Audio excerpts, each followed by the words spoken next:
miantso ana le filoham-pirenena hoe monsieur le président fa inona ny zavatra mitranga ao Madagasikara fa maninona ny misy ancien président makaty aminay milaza hoe tsy tokony atao io sommet io dia ry zareo ny teny nisy hoe non ny président Rajoelina efa mividiny ny président rehetra atao amin'ny SADC izy ny président ny SADC ary misy olana any aminareo a mifanatononareo dia mifampiresa fa aza hoentina ty aminay ny olanareo a fa régleo any aminareo le olana zany ny zavatra misy fa tsy hitako moa zay ho tenenina satria za tsy anaratsy an'ireny olona reny tsy anezika an'ireny olona reny a fa ny zavatra nataoko fotsiny dia ny hoe tongavinareo any Madagasikara dia asehoana ianareo a hoe ohatry ny ahoana ny malagasy a ohatry ny ahoana ny fahaizana ny karakara ohatry ny ahoana ny fahaizanay a mandray vahiny a aty amin'ny continente africain. Ana fionam-be indrindra izay ho raisintsika amin'ity herinandro ity ny SADC ary amin'ny fionam-be iraisam-pirenena anazy eto amin'ny Afrique australe chef d'État no avy na filoham-pirenena manandanja be izany ary ny tanàna izay mandray ireny fionam-be ireny a dia manana andraikitra lehibe ao anatiny mba mampitomombana ny fandraisana amin'ny ankapobeny dia manana andraikitra zany ny commune urbaine ao anatin'izao fandraisana ny SADC izao. Ino le andraikitra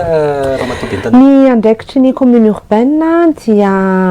manadio ny tanàna n'Antananarivo a mandamina koa ny fifamoivoizana miaraka amin'ny polisy nasionaly a tandro ny fandriampahalemana ary manao ny fomba mba ilamina amin'ny ankapobeny ny fandraisana ireo vahiny ireo mila lamina daholo reny rehetrarehetra reny. Dikan'izay somary misy fikorontanana zany ho an'ny mpampiasa ny lalana mpampiasa parking andavanandro reny dikan'izay. Misaotra anao amin'ny nametraka amin'ny fanontaniana ary manararaotra izao fotoana izao ny tenako mampafantatra atsika mponina eto Antananarivo mampiasa ireo lalana vitsivitsy izay tena hoe ifamezivezeny délégationna ny SADC mandritra ity herinandro ity neny amin'ny bypass iavoloha mandra-pivoaka ty Akorondrano na koa iavoloha mandalo akadim-bahoaka mandeha amin'iny Sonerana iny mandra-pivoaka ty Anosy neny Antaninarenina neny Nosy ray manontolo satria misy filoham-pirenena misy délégationna koa mipetraka ao amin'ny Carleton dia mamonjy any Analakely iny mamonjy ny Antanimena makany Akorondrano mandra-pivoaka aty Antsarasotra mandra-patonga any amin'ny CCI Vato. Ireo zany lalana tena ifamezivezen'ny délégationna ny SADC. Misy ny fikorotanana kely fa tsy atao hoe fikorotana fa fitohanana satria rehefa mandalo ny délégationna anankiray dia misy fepetra ana sécurité tsy maintsy arahana 10 minitra alohan'ny andalovan'ny filoham-pirenena anankiray tsy maintsy tapahana ny lalana. Dia izay ny antony ampahafantarina antsika mponina Antananarivo mialozany ireo lalana ireo dia raha afaka mihodintsika na koa miandry kely fa izay ny antony fitohanana ny fandalovan'ireo délégation ireo ka tsy maintsy anarana norme de sécurité amin'ny fandalovany. Tsy tapaka tanteraka zany lalana satria misy mieritreritra hoe tena tapaka ny lalana fa tsy tapaka tanteraka fa amina fotoana voafitra ihany zany. Ny resaka bazarin'ny SADC inona ny tsara ho fantatra indray mikasika an'izay Ramatoa Ben'ny Tanàna? Ny bazar de la SADC zany dia fanao izy io rehefa misy fivoriana lehibe tahaka izao mba hampahafantarany firenena izay mandray ahoana ny asa tanana misy eo aminy, ny fahaiza-manao ny olona ao aminy sy ny mety ho tsara fantatra amin'ny akabeany amin'ny lafiny fizahatany sy ohatr'izay. Dia ny antsika eto Madagasikara koa zany dia ho tanterahana io bazar de la SADC io ho tanterahana eny amin'ny parc d'exposition internationale Erana amin'ny 15 août no hosokafana fomba ofisialy io parc d'exposition io ary ahitantsika ireo asa tanana izay tena ahafantarana antsika malagasy. Misy mpandray anjara roanjato amin'ny fotoana io ary mamaim-poana ny vidim-pidirana manomboka amin'ny 6 maraina ka hatramin'ny 7 sasany hariva. Misy ny animation maro atao eny toerana ary anasana antsika mponina Antananarivo. Io avy anararoatra hietsena ary koa anome asina an'izany hoe asa tanana sy fahaiza-manao atsika malagasy zany. Amafisiko le fanontaniana teo raha matoby an-tanàna maranantsika zay resaka SADC zay hoe inona ny tompony zany ny tena hoe tompony ho an'ny tanàna Antananarivo renivohitra ao anatiny ty fandraisantsika ny fiaonam-bian-tampony SADC ity satria zay foana matsandraisana hoe fa mitondra inona ao atsika io e dia ny eto amin'ny tanàna Antananarivo renivohitra inona ny mety ho tompony? Raha omeko ohatra fotsiny isika any Etiopia zao any Tsoane toerana akaiky ny Johannesburg dia misy ny io tanàna io zany misy ny représentation rehetrarehetra ny Nations Unies sy ny firenena maro na hoe ny ambasady maro. Dia eo amin'io tanàna io daholo manana ny tena maha-izy azy. Dia rehefa misy fivorim-be dia amin'ny tanàna io na any Johannesburg no anatanterahana an'ilay hetsika. Dia anisan'ny tombony anankiray zany ho an'Antananarivo aloha fisiny io nandraisantsika ny SADC io eto amintsika ampahafantarana ny Madagasikara satria isika dia nosy mila manivatsiva ranomasina zay vao tonga aty amintsika. Raha ny Afrika continent africaine tsy misy ranomasina manasaraka ny firenena fa mandeha tomobile, mandeha train dia afaka mivadika firenena iray fankalala ny olona mifankafantatra na amin'ny lafiny vokatra na amin'ny resaka kultoraly. Ny antsika nefa ny aty amin'ny sisiny aty tena hoe mila antony manokana mihitsy zay vao tonga aty Madagasikara. Dia ny fandraisana nytony hetsika lehibe itony ny tombony hoe ny filohantsika no mitantana ny SADC io rehefa misy ny fivoriana aty Madagasikara ny atao mandritry ny herintaona. Rehefa misy raharaha diniana eo anivon'ny Afrika Australe dia tsy maintsy voatono Madagasikara ary Madagasikara mihitsy no mitarika amin'ny ady-hevitra rehetrarehetra. Ny ara-barotra rehefa tsy fantatry ny olona ianao dia tsisy mividy aty aminao ary tsisy koa mandefa entana aty aminao. Tsy mandeha zany le commerce sy le fifandraisana ara-barotra raha ataoko hoe amin'ny lafiny ekonomika. Anefantsika eto Madagasikara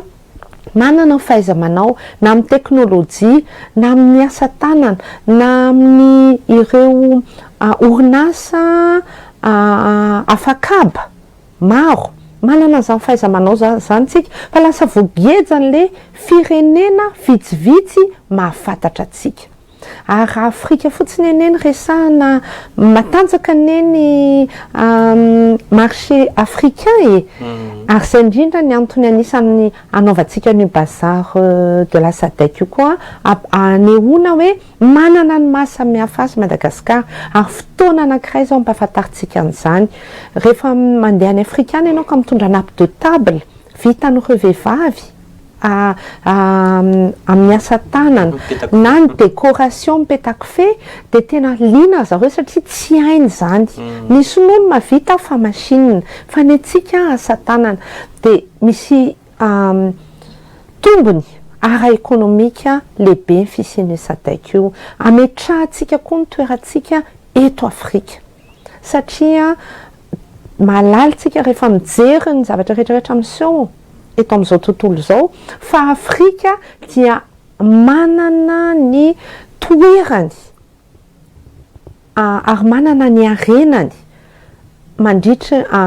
ao arinao zany ary manomboka zao ary mila mise positionner zany Madagasikara ao anatin'izay toerana eto anivon'ny Afrika indrindra eto anivon'ny Afrika Australe zay. Ia arahantsika hatrany moa ny fivoarana izay vaovao ny fianambian'ny tampony sadaika izay satria anoany amin'ny fahafito ambin'ny folo ny volana aogositra no mifarana izay fianambian'ny tampony izay ny hetsika mandeha efa hatramin'ny herinandro dia mialoha zany an'ilay tena fianambian'ny tampony fa tafiditra ao anatin'izay fandraisany Madagasikara ny hetsika eo anivon'ny sadaika izay. Zay no ela fa nataontsika tadidresaka ihany iny ka matoa tanàna fa hitravetrantsika amin'ny tena raharamanga ao anatin'ny tanàna Antananarivo renivohitra enim-bolana mahery kely eo no nandraisanao ny fitantanana ny tanàna Antananarivo renivohitra. Inona ny azonao ambara inona efa mba misy zava-bita misongadina ve afaka andeha ataontsika hoe le tamberina andraikitra afaka resahana amin'ny olom-pirenena satria mbola idirako tsirairay hoe rehefa aveo hoe mijery hoe mbola io ny tsena io no hitan'ny olona io ny fifamoivozana io ny resaka hoe ny fandoava-kitra sy ny sisa inona ny azonao ambara mikasika an'izay raha matobe ny tanàna. Inona ny azo ambara tao anatin'izay fito volana izay volo fotsy aloatra no voaka taoly izy ato miketrika zany tsy mora ny andraikitra ary tsy mora koa ny mitondra fandaminana atombokontsika ve any amin'ny sosialy ndao ary raha miresaka zany tsika ny araty sosialy dia ny commune urbaine mamolavola sy nandray an-tanana vehivavy manano-tena mihoatra ny 1000 manerana ny arrondissement rehetra. Ireo vehivavy ireo omena fampiofanana mba aleo tena afaka mitady asa zany dia mba maleo tena ara-pivelomana. Zavatra ny tena nafinaritra azo atao hoe vokatra azo tsapaitanana tao anatin'ireo vehivavy ireo tamin'ny ray volana lasa izay dia navita nanao ny démarche na ny antota-taratasy ho an'ankizy 86 enina valopolo isa nazahoana kopia nanaovana kopia forbe vehivavy azo atao hoe tsy nandalo fianarana be vehivavy mavomavo eny amin'ny fiarahamonina fa nahavita mikarakara an'izany kopia ho an'ankizy enina valopolo zany tena zava-dehibe dikan'izany zany rehefa raisina tanana ilay vehivavy omena fampiofanana dia matoky tena dia afaka mandray anjara eo anivon'ny fiarahamonina. Toisiko amin'ilay kopia ihany isika tamin'ny taona 520 soa arivo ity sy tamin'ny taondasa nanome kopia 12000 kopia forbe. Amin'ity taona 520 soa arivo ity sy ny taona 420 soa arivo dia ame isika ny kopia 24000 lasa fois 2 zany satria zava-dehibe ho an'ny ankizy ny fananany kopia ho an'ny hoaviny anefa ny maro ny fianakaviana maro ny renim-pianakaviana tsy afaka mikarakara n'izay kopia anjanan'izay noho ny antony maro tsy teraka any amin'ny hopitaly izy dia tsy mahazo taratasy fanamarinana hoe teraka le zaza ao koa misy sahirana satria tsy fantatra ny rain'le zaza misy koa ny enti-manana ao anatin'izay fahasarotan'ny taratasy manatateraka an'le izy dia miaraka amin'ny OIF zay partenaire en commune zany a dia anao an'izay copie forbe zay mba tena anana maizy azy ny ankizy rehetrarehetra teraka eto Antananarivo renivohitra. Lafiny sosialy hafa moa dia ho atao votoaton-drara nijery ireo EPP telo amby 60 izay andraikitany commune ireo ny infrastructure ireo na foto-drafitrasa dia anjaran'ny commune urbaine tena asa be satria 100 ihany no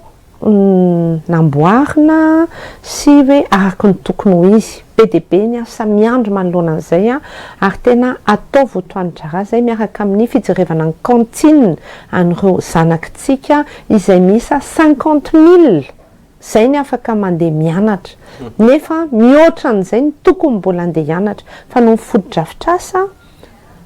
fa efa ny ray aman-dreny mandefa ny zanany ny tsy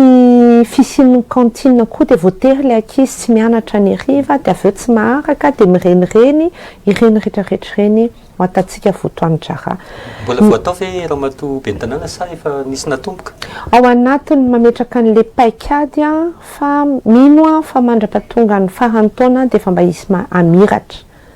fa manao foto-drafitrasa tsy mora fa tsy maintsy roso amin'izay fanaovana foto-drafitrasa ny EPP izay tsika. Ray aman-dreny mampianatra ny zanany amin'ny EPP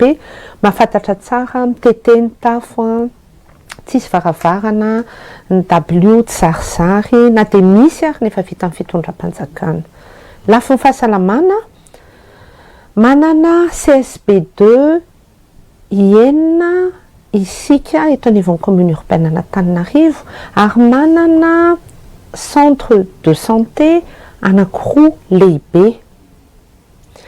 Ireo dia ankehitriny tsy misy fanafody fa misy dokotera dia ao anatin'ny fijerevana fitantanana an'ireo koa izahay mba tena ahafahan'ny mponina Antananarivo misitraka fitsaboana sy fanafody amin'ny vidiny tena mirary mba zaka ny fahefa amin'ny vidiny tokantrano izay azo atao hoe marefo na sahirana. Raha mbola azontsika resahana ny sosialy ny sport.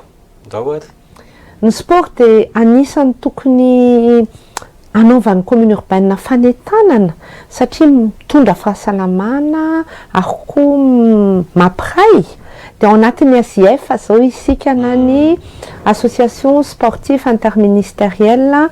izay karakaran'ny fikambanan'ny mpiasam-panjakana izay andraisan'ny commune urbaine andraikitra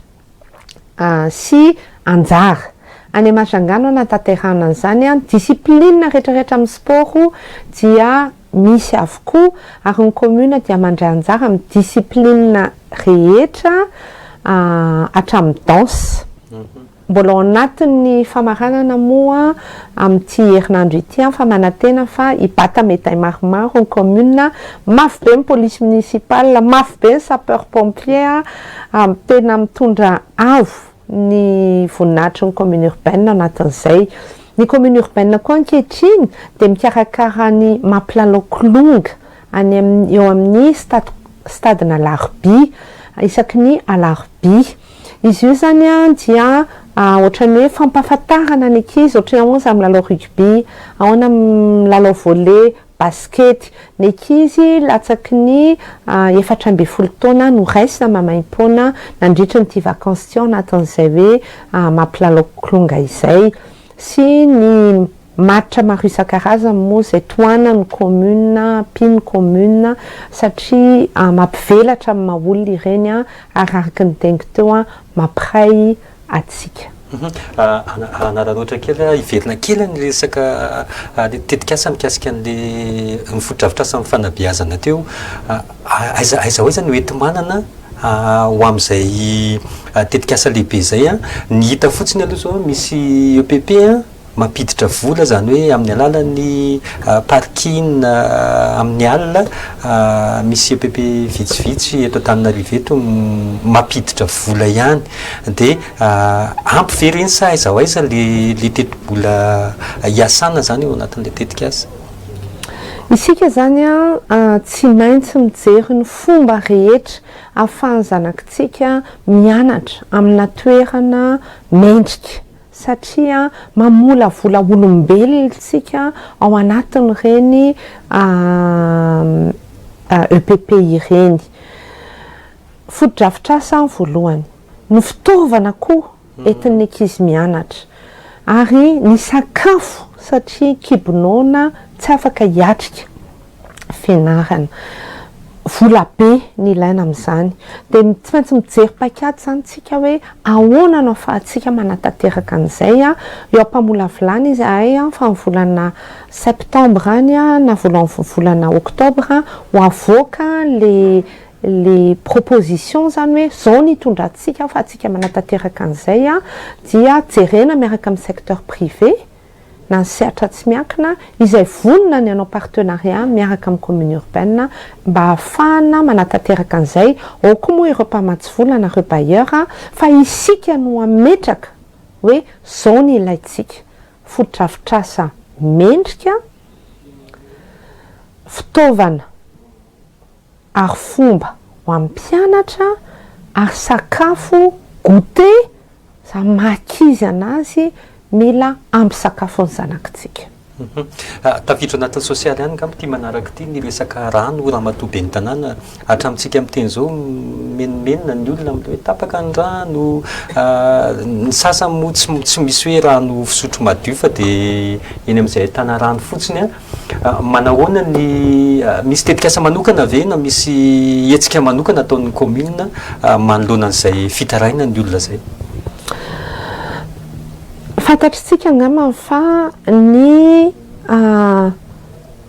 eny amandro seza eny no miaingany rano sotrotsika sotonga ny tokantranontsika tsirairay a dia efa tena antitra ny fotodrafitrasa ao anatin'ny fanamboarana tanteraka fanoloana moa zany fa tsy afaka amboarina ntsony satria efa taloha 1960 tany le pompy anakefatra misitona an'le rano sy mandefa anazy any anatin'le tuyau rehetrarehetra tonga ny tokantranontsika amambolana amataonany heritaona mahery no anatanterahana an'izay mandra-pavitan'izay dia anomboka koa tsika manomboka amin'ny volana septembre izao anolo ny fotodrafitrasa mitondra ny rano any mitokantranontsika satria efa antitra be dia misy very any an-dalana eny ary zay koa ndraindray mahatonga le ohatra rano arefesenina be tonga any amin'ny robinet atsika 5 kilometatra no hosoloana amin'izany ary asa mandritry ny rotaona eo no anaovana an'izay maro ny mety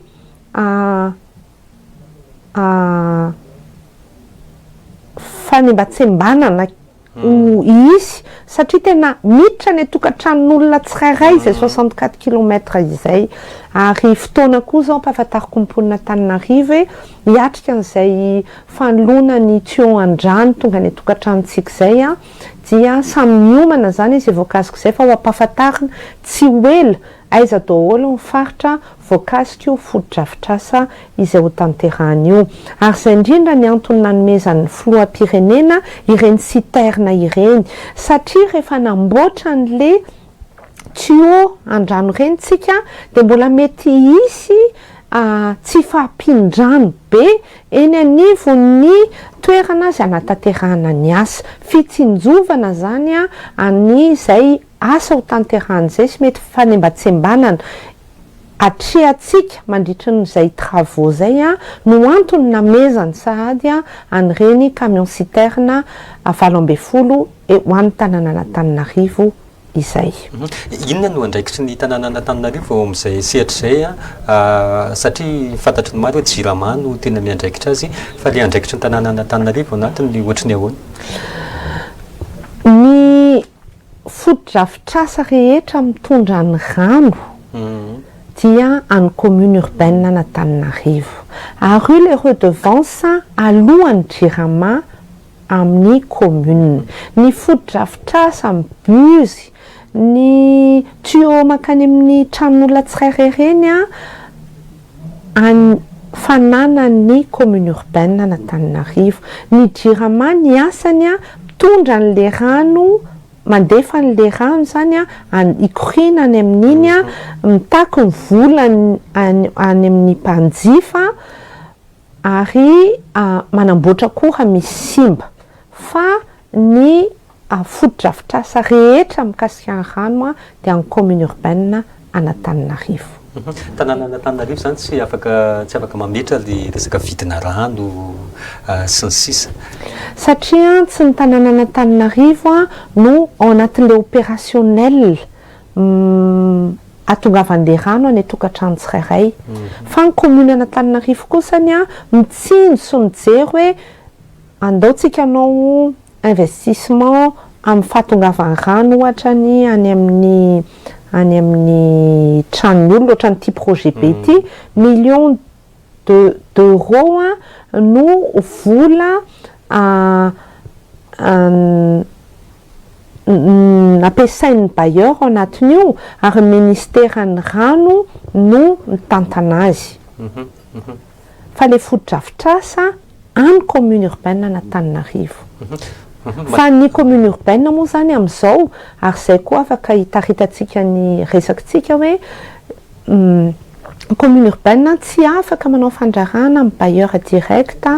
azahoana famatsim-bola amin'ny mety ho fanampiana. Fa tsy maintsy mandalo na misy elanelany amin'ny ministera satria ny fitondram-panjakana ny État malagasy no garant amin'ireny famindramam-bola ireny ary mameton koa ny bailleur dia mbola fitondram-panjakana no meny dia ny fitondram-panjakana avy eo no mamena azy amin'ny commune izay maneran-tany androany efa manao antsoavo hoe ny fanampiana famatsiana ara-bola dia tokony ampidirina ny collectivité na ny commune zany satria zareo no mitatana an'iny amin'ny andavanandro sy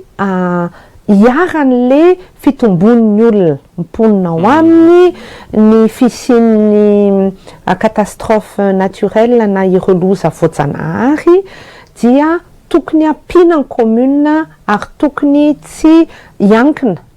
be loatra intsony amin'ny vola na ny budget izay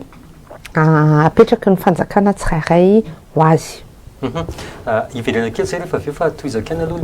le tatitra ny anoizako azy mikasika ny tsena raha matoa-be ny tanàna tamin'ny voalohany milaza ianao zany tao anatin'ny fampielezan-kevitra fa andamina n'le tsena ny hita nefa raha mijery zao ohatra mitovy amin'le tamin'ny voalohany ihany tamin'ny teo aloha ihany zava-misy mivarotra amoron-dalana mbola eo ihany sy ny sisa efa misy hetsika ataonareo fa mikasika an'io ahoana ny fandaminana an'le tsena amintsika miteny zao.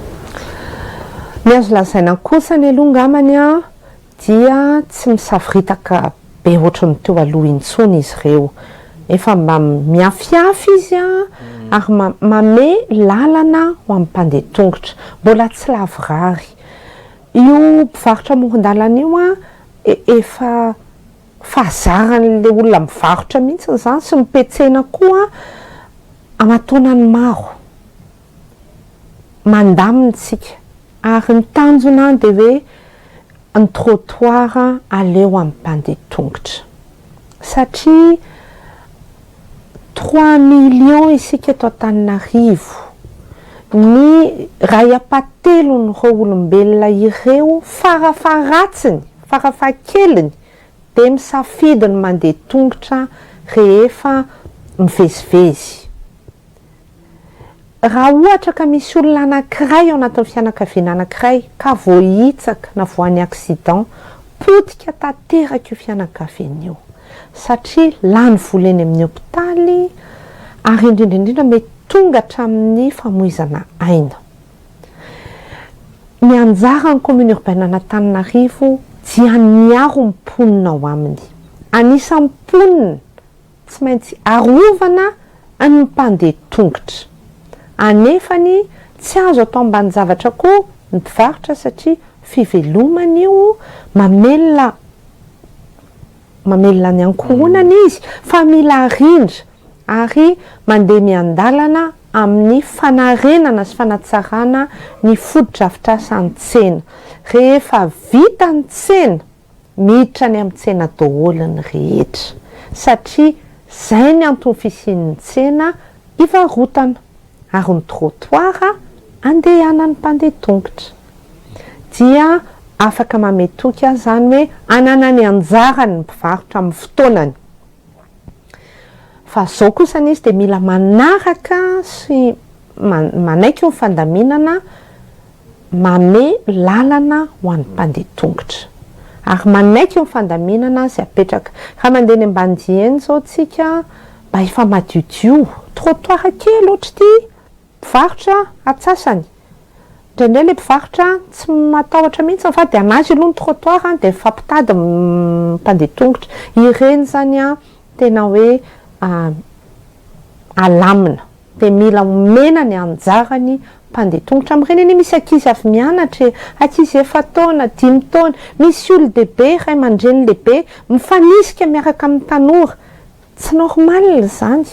Ary isika mila mijery ny tombontsoa iombonana. Raha ohatra ka samy manao an'ity daholo tsika eto amin'ny tanàna Antananarivo dia lasa tanàna bordel. Ary tsika manana lalàna mifehy ny tanàna Antananarivo dia ny code municipal d'hygiène. Ary io code municipal d'hygiène io dia tokony arahana ampahafantarina tsika rehetra dia ampiarina. Nisy fotoana mantsy zay code municipal d'hygiène zay tokoa raha matoa be ny tanàna efa tokony miatra zany fa ohatrany hoe nangingina tany hoany amin'izao zany ampiarina indray izy io. Ny CMH na ny code municipal d'hygiène io ny baibolon'ny commune urbaine Antananarivo. Io no mifehy na ny parking tsy ara-dalàna na ny fanaovana tabataba na tapage nocturne amin'ny alina izay hita ankehitriny fa tena tsisy fifehezana intsony zany fa hatramin'ny 4 maraina dia tabataba milatsinainy ka hatramin'ny alahady tsisy fijanonana. Ireny dia feheziny code municipal d'hygiène. Miteny ohatra aminao zao hoe ny fijanonana amin'ny tomobile dia mampiakatra kapao dia mirevirevy eo misotro reny dia feheziny code municipal d'hygiène satria efa misy ny toerana voatokana ahafahana misotro any amin'ny bar. Ny bar dia mandoa ny licence ary tsy mora ny licence aloha amin'ny bar. Dia ny akamaroany nefany lasa mirevirevy eny amin'ny parking, mirevirevy eny amin'ny rehetra eny. Izay mandoto tanàna ary tsy mety koa anatin'ny fanabeazana. Reny ny tanora misotro ianao dia avy eo ianao mitondra tomobile. Misotro ianao dia lasa ianao mandeha amin'ny scooter. Ny mpahafatesana be indrindra amin'ny hôpitaly AGRA dia ny accident na moto no be indrindra sy accident na tomobile. Na mamo na tsy mahay code de la route ary mitondra hatrany amin'ny fahafatesana. Dia ireny zany arindra, alamina satria tokantrano iray Antananarivo. Raha tsisy fandaminana amin'ny tokantrano iray fa samy mivoaka, miditra, mandoto, manakorotana, manimba, rava tokantrano. Atsika tia ary ny Antananarivo zany dia manana ny lazany, manana ny maizy azy, manana ny sotoaviny. Ary zay no antom-pisiany io code municipal d'hygiène io mifehy ny lalàna ny tanàna. tsy azo atao ohatra manasa tomobila amoron-dalana satria ny rano no tena fahavalo ny goudron io miliara zay vao vita io lalana Antananarivo io firy taontsika tsy nahita lalana mirindra tahaka izao tsy azo ekena ny fanimbana ny lalana amin'ny alalan'ny fanasana tomobila amoron-dalana satria zay mety amiko satria ana io mila mijery ny tombontsoa iombonana isika nijanona tamin'le endriny teo aloha ihany ve le code municipal d'hygiène raha matoa-be ny tanàna satria tadidiko tamin'izay fotoana izay a hoe misy hoe ampiarina le izy dia lasa polémika be hoe alika mivovo olona manao talon ambony ao amin'ny riana ambony zany ny adevitra tamin'ny saika nampiarana azy mbola voatazona ihany ve le endriny teo aloha sa nisy fanamboarana efa navaozina sy laliana teo anivon'ny conseil municipal tamin'ny mandat 2019-2024 ny code municipal d'hygiène en commune urbaine ho ampahafantarina any be sy maro ary tsy hoe kobokobolina zany ka hoe fitiavana te-hanasa azy fa tena io no mifehan'ny fiarahamonina dia misy fiara-miasa tena ataoko hoe akaiky miaraka amin'ny chef fokontany ankehitriny ny commune urbaine satria izy ireny koa no mahita ny zava-misy eny anivon'ny fiarahamonina raha te handamina any commune urbaine Antananarivo tsika 192 fokontany mandrafitra ny commune miala avena amin'ireo 192 fokontany ireo fandaminana ary efa nifanaiky efa nifameteny efa mametraka ao anatin'izao fotoana izao ny fiara-miasa izahay mba ampanarahana ny lalàna ampiarina ny lalàna ary indrindra koa ametrahana ny fanasaziana ho an'ireo izay tsy manaraka satria ny fitarainana azy dia hoe miteny foana nareo fa nareo nga manasa azy miteny foana nareo fa tsy hitakorony izay tena ataonareo ka mandeha mendalana amin'izay tsika mametraka ny rafitra rehetra mba ho tena tanàna tandalàna milamina Antananarivo fa mila filaminana isika satria hitatsika ny fiainatsika mitombo be mponina eto Antananarivo raha 300 000 ny tokony olona petraka eto zao tsika 2 millions amin'ny atoandro ny amin'ny tena hoe mimponina eto ary 1 million no mivezivezy manampy atsika ka raha ohatra ka olona 3 millions zany no tena hoe za eto ny tiako dia eto ny ataoko zao za akoho zao dia zao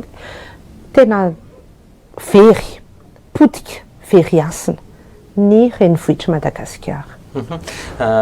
isan'ny mampikaikaiky ny olona ihany koa amin'izao fotoana izao raha matoa-be ny tanàna io fitohanana fifamoivoizana io tsy misy vahaolana na dia vonjomaika ave entina ny resaka fandaminana moa ianao teo mikasika ny mpivarotra amoron-dalana hoe mba somary ny vahavala izy amin'ny ankapobeny fa mbola mampitaraina ihany izay fitohanana fifamoivoizana izay aiza ho aiza indray no mikasika an'izay alohan'ny amaliko an'izay resaka tsenitsika teo dia tiako faranana kely amin'ity mampahafantatra atsika rehetra fa ny trottoir na hoe voie publique dia tsy azo amidy ary tsy azo vidiana maro ny mpivarotra ankehitriny mitaraina fa ny vidy misy mipropose anazy zany misy miteny aminy zany hoe ty meo antivolo ty zay fa afaka mivarotra eto ianao na anao io tena fady amatany zany tsisy afaka manao an'izany ary tsy vola kely fa tena vola be ka tandremo isika verivery vola ary sao dia vola tsy manatompo ny atsika ka mameme an'ireny olona izay mitony tena fa mahavita mivarotra n'ireny trottoir na toerana hoe hivarotana ireny anisy ivitoerana moa zao ny vony commune ahafahana manao fitarainana fa ahafahana koa manontany alohan'ny anaovanaovana zavatra satria maro ary matetika tsy piasan'ny commune urbaine akory ireny mitony tena mahavita taratasy na permis de construire zany na fivarotana izany fa olona tsy fa ivelany le piasan'ny commune avy eo izy enjehanao izy tsy piasan'ny commune tsinitsinina nefa le olona de mandoha vola be misy 10 millions ariary 5 millions ariary anefa ny tena hoe fisolokiana fotsiny le zavatra ataony de mba te ampitandrina atsika mponina Antananarivo so de tratra ny fakapana amin'izay lafin'izay dia avaliako ny fanontanianao momba n'le fifamoivoizana anisany mabe embouteillage aloha anisany fijanonana n'importe où eto any te hijanona de mijanona eto de lasa aloha mety madama de za mijanona ato anaty tomobile de mody adalo eo aloha incivisme na hoe tsy fanarahan-dalàna ny taxi be koa ao anatin'izay satria io ny fiainany de rehefa mahita client izy na mpandeha de mijanona fotsiny izy ireny misy fiatraikany rehefa betsabetsaka ohatr'izay eny amin'ny lalana eny fa misy koa fandaminana anatiny mihitsy izay tokony ataon'ny commune mety hoe réimbus tsy mety hoe lalana tokony atao sens interdit nefa lasa double sens ary efa miara-miasa zay amin'izao miaraka amin'ny taxi be satria reo ny tena mampiasa ny lalana miaraka mijery hoe ahoana ny fandaminana zay tsy elam-bola nefa mety ampiova ny fifamoivoizana ohatra fotsiny zao eo amin'ny 67 eo amin'ny vato be misy lavaka ngeza be de lasa mabe embouteillage be de niteny zao ny chauffeur ny taxi hoe madama mba ataovy sens unique aloha io mandra-pavita an'le lalana de amboary le lalana de hita hoe marina tokoa mety hanova zavatra zay reny zany ohatrany hoe fanapaha-kevitra azon'ny commune raisina tsara entina anamora anatsara ny fifamoivoizana ary mangataka an'ireo zay tsara sitrapo rehetrarehetra manana hevitra tsara hiaraka ifampidinika de jerena hoe inona ny solution elana amin'ny embouteillage io fa ny anisany koa de marobe koa ny tomobile mitombo foana ny tomobile ny lalana nefany tsy mitombo ary vahaolana anankiray fisian'io transport par câble io na ny TPC izay ahafahana mitondra olona marobe ao anatin'ny ray andro 4000 raha tsy diso no afaka mandray an'io anatin'ny mandritry le lera fisokafana ka hatramin'ny fidiny rehefa tena mandeha araky ny tokony izy koa ny train urbain izy efa vita daholo ny lafin'ny teknika fa eo ampijerevana ny lafim-pitantanana ankehitriny ministère en transport dia mety amaolana ireny